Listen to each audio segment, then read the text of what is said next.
Now, to discuss the viability of this African Super League, we're joined now by Yusuf Mohamed, football writer for KingFut. He joins us from Cairo via Zoom. A very good afternoon to you, Yusuf. Thank you so much for your time.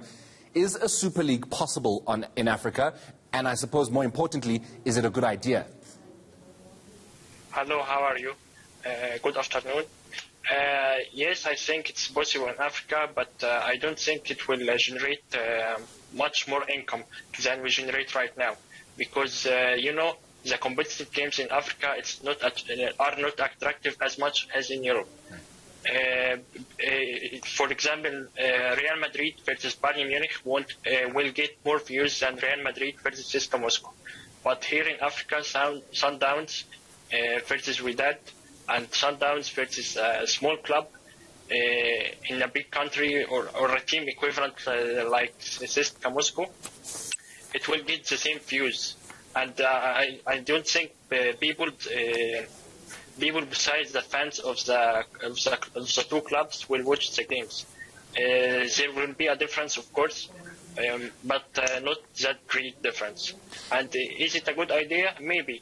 Maybe the African clubs are so poor, and compared to Europe and Asia, they need to compete with them. The quality of the stadiums, the players, we need to generate more money. But right now, I don't think it will succeed. But maybe in 10 years, maybe it will. The product will be better.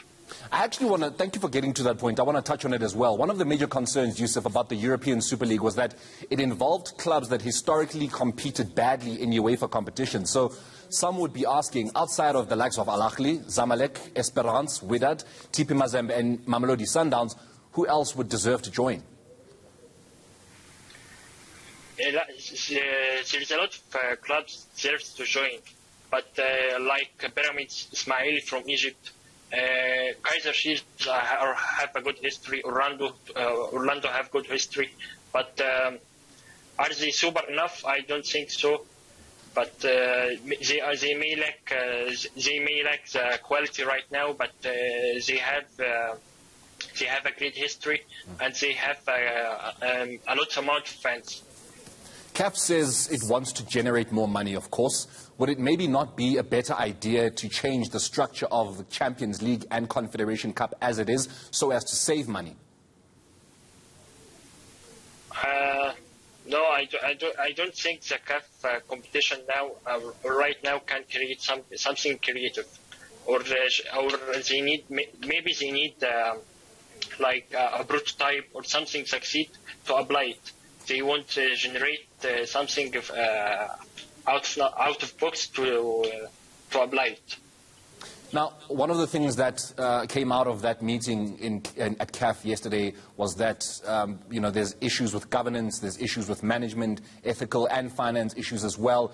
Isn't that what they should be focusing on at the moment? Because it's been a problem they've had for decades. Of course, it's a major problem. I think all the federation in Africa have same problems.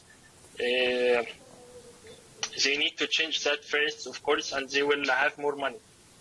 And just before I let you go, Yusuf, Kaizer Chiefs made history by qualifying for the group stages of the CAF Champions League, made history by qualifying for the quarterfinals, made history by qualifying for the semi-finals, and they're literally now 1 foot away from making it to the final for the first time in the club's history. Do you think they have a chance? Of course they have. Maybe they didn't play the best game. They didn't play very well in the first game, but I think in their stadium and in their country they can do better. They had a great result, even they didn't play that good. But I think they can beat Wydad. We didn't see a good Wydad team against Kaizer Chiefs. Yusuf, thank you so much for your time here on eNCA this afternoon. That is Yusuf Mohamed, who is a football writer for KingFut, and that is where we're going to leave it for now for sport.